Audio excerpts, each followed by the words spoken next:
Ang Demon Emperor, na dumating upang salakayin ang sinaunang lungsod, ay itinulak sa mundo ng kailaliman ng ating bayani.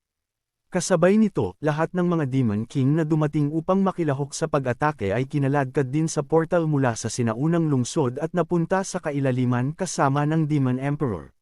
Nakaupo ang Demon Emperor sa kanyang trono, dahan-dahan siyang nagpapagaling. Naruroon din ang lahat ng mga Demon King, nakatayo ng tahimik at kalmado. Sa sandaling ito, ang buong palasyo ay lubos na tahimik. Walang sinumang nagsalita ng isang salita. Binasag ang katahimikan, mahinang nagsalita ang Dark Demon Lord sa Demon Emperor. Demon Emperor, nabigo kaming patayin si Lin Moyo. Pagkarinig nito, tiningnan ng Demon Emperor ang Dark Demon Lord ng may seryosong ekspresyon at sumagot sa malalim na tono. Sa pagkakataong ito, talagang mahusay ang inyong ginawa. Pilit siyang pumasok sa sinaunang lungsod ng Diyos at kinuha ang kontrol kay Guliet. Sa ganoong mga kalagayan, normal lang na hindi ninyo siya napatay. Pagkatapos magsalita ng Demon Emperor, magalang na yumuko ang Fire Demon King at sinabi sa Demon Emperor ng may lubos na paggalang. Dakilang Demon Emperor, maghahanap kami ng isa pang pagkakataon at tiyak na isa sa katuparan namin ang inyong utos. Matapos marinig ang lahat ng mga Demon King na magsalita, bahagyang nasiyahan ang Demon Emperor.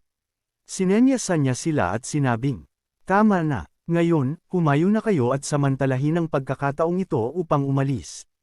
Sa sandaling narinig ito ng mga Demon King, bawat isa sa kanila ay lumuhad ng may paggalang, idiniin ang kanilang mga ulo sa lupa, at pagkatapos ay nagsimulang mag-teleport palayo ng paisa-isa. Nakaupo sa kanyang trono, mahinang ngumiti ang Demon Emperor at nag-isip-isip. Ang kidlat na pamatay Diyos ni Gul-ida. Nasa antas 53 pa lang siya.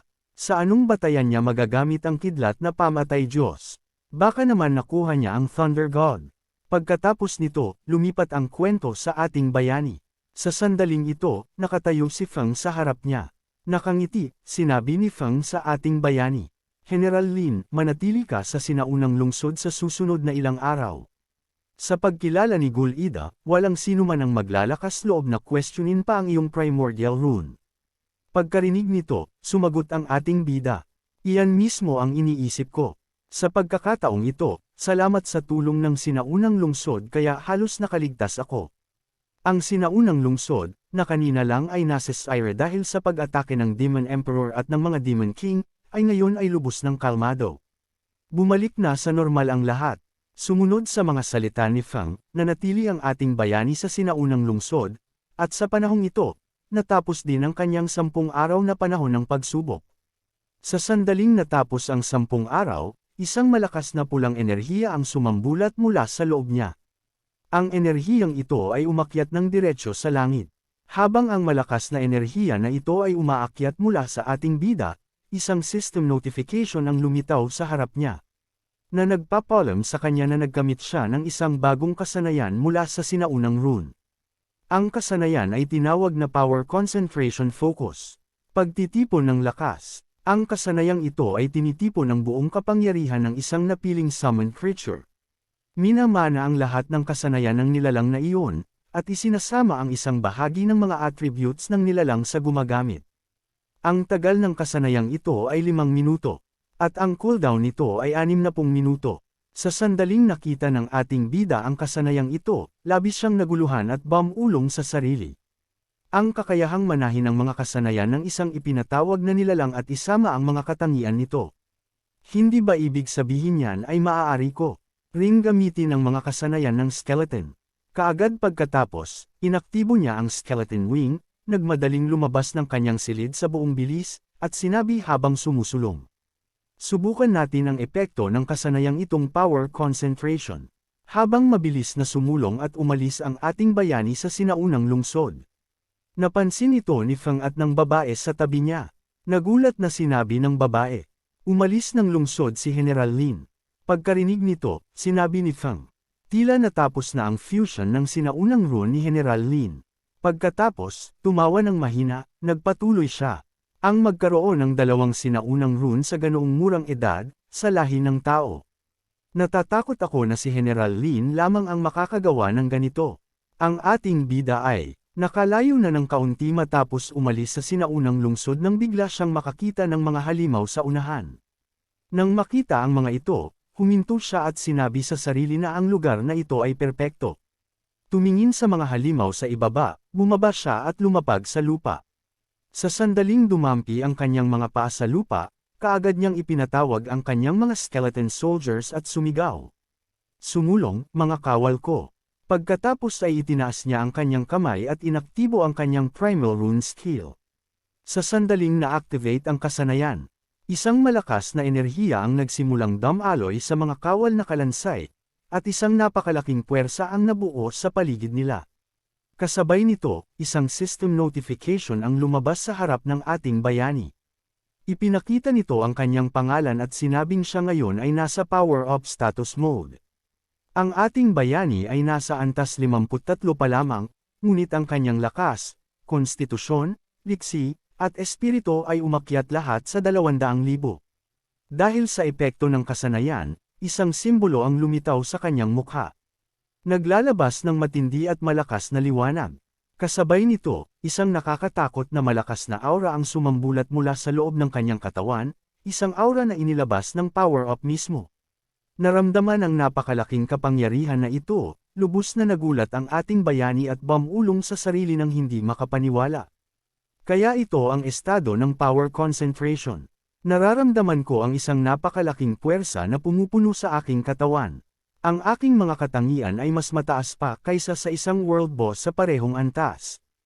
Habang siya ay bumubulong sa sarili, lumitaw ang Roaring Beast King, isang halimaw na world-class boss. Ang lakas nito ay 400,000. Ang konstitusyon nito ay 350,000. Ang liksi nito ay 550,000. Ang espiritu nito ay 350,000. At mayroon itong isang malakas na kasanayan na tinatawag na Furious Roar. Sa sandaling nakita nito ang ating bayani, sumugod ito sa kanya sa buong bilis upang umatake. Nang makita ang halimaw na sumusugod sa kanya, inilabas ng ating bayani ang kanyang carrot at sinabi, "Seryoso, kahit medyo mahina ka, perpekto ka para sa pagsubok." Pagkatapos niyang magsalita, pinakawalan niya ang kasanayang violent blast sa pamamagitan ng kanyang carrot. Ang atake ay tumama ng direkta sa halimaw. Sa isang atake lang na ito, sumigaw ang halimaw sa matinding sakit. At sa isang sandali, ang halimaw na antas 70 ay ganap na nolipol. Matapos patayin ang halimaw sa isang atake, nanlaki ang mga mata ng ating bayani sa gulat. Hindi siya makapaniwala sa nakita at naranasan niya. Sumigaw siya, "Napakalakas! Hindi ko inakala na sa estado ng power concentration. Kaya kung instant kill ang isang level 70 Beast King. Kung ay didagdag ko rin ang pagpapalakas mula sa strengthened soldiers, ang aking pinsala ay maaaring tumaas pa. Sayang, medyo maikli pa rin ang tagal." Matapos subukan ng kapangyarihan ng atake na ito, nagpasya siyang subukan ang kanyang susunod na kakayahan. Mabilis niyang itinaas ang kanyang carrot patungo sa langit at naghanda ng element explosion. Sa sandaling sumabog ang elemento, pinakawalan niya ito pasulong. Nang tumama ang atake sa lupa, nagdulot ito ng isang napakalakas na pagsabog. Ang pagsabog ay napakalaki kaya tuluyan siyang natigilan. Halos hindi siya makapaniwala sa kanyang sariling mga mata. Next, naghanda siyang subukan ng isa pang atake. Mabilis niyang inilabas ang kanyang pana at inaktibo ang Soul Lock. Sa Soul Lock, tiniyak ang garantisadong pagtama. Sa sandaling nakalock siya sa halimaw, punyanan niya. Habang sumasabay ang pana, mabilis itong sumugod patungo sa halimaw, na may marahas na alon ng kidlat na umaaligid sa paligid nito. Nang tumama ang pana, agad na nasira ang halimaw. Nang makita ito, ngumiti ang ating bayani at sinabing, "Anong nakakatakot na kapangyarihan? Kaya pala ganito ang karaniwang pakikipaglaban ng aking mga kawal." Habang sinasabi ito, may biglang pumasok sa kanyang isip. Sa pag-iisip nito, siya ay parehong naguluhan at nagulat, at nagpatuloy sa pagsasalita. "Teka, hindi ba ibig sabihin yan ay maaari ko ring manahin ang mga kasanayan ng Lich General? Kung ganoon, maaari kong alisin ang nakakagulong corpse poison na iyon." Mabilis niyang inaktibo ang skeleton wing, naghahandang umalis sa buong bilis. Habang umaalis, patuloy siyang bumubulong sa sarili habang nagmamadaling lumipad palayo. Baka posible nga talaga, Ang kasanayang power concentration na ito ay maaaring higit pa sa kaya kung isipin sa kasalukuyan. Tiyak na mayroon itong mas mataas na limitasyon. Ngayon, hayaan mong bumalik ako at alamin kung anong uri ng mga sikreto ang nakatago sa loob ng Dragon Clan War Fortress. Lumipad pa sulong ang ating bayani at dumating sa lugar kung saan niya minsang nilabanan ang Dragon Warrior at natuklasan ang Secret Realm. Gayunpaman, dahil na-activate ang Primal Rune noon, hindi siya nakapasok dito. Pagdating sa lugar at nakikita ang Secret Realm sa harap niya, sinabi niya sa sarili na sa wakas ay narating na niya ito. Nang hindi nag-aaksaya ng oras, agad siyang lumapit sa portal at pumasok sa loob. Sa sandaling pumasok siya sa portal, wala siyang makita. Ang lahat sa paligid niya ay nagdilim. Pagkaraan ng ilang sandali, sa wakas ay na-transport siya sa Secret Realm. Pagkatapos makapasok sa Secret Realm, lumipad siya pasulong sa buong bilis, gumagalaw palalim sa loob, sinasabi sa sarili, ano ba talaga ang itinago ng Dragon Clan dito? Habang patuloy siyang lumilipad, dumating siya sa isang lugar na parang base. Isang gusali ang nakatayo doon, at ilang maliliit na energy crystals ang nakabaon sa paligid nito, na nagbibigay ng kapangyarihan sa base. Pagkatapos makita ang lugar na ito, sinabi ng ating bayani, ito ba ang military base ng Dragon Clan? Dapat akong bumaba at maghanap. Lumapag siya sa lupa ng may maikling distansya mula sa base. Ngunit sa sandaling dumampi ang kanyang mga paa sa lupa, naramdaman niya ito. Isang malakas na puwersa ang dumagan sa kanya. Ang puwersa na ito ay napakalaki kaya't sinimulan nitong pilitin siyang pumunta sa mismong lupa.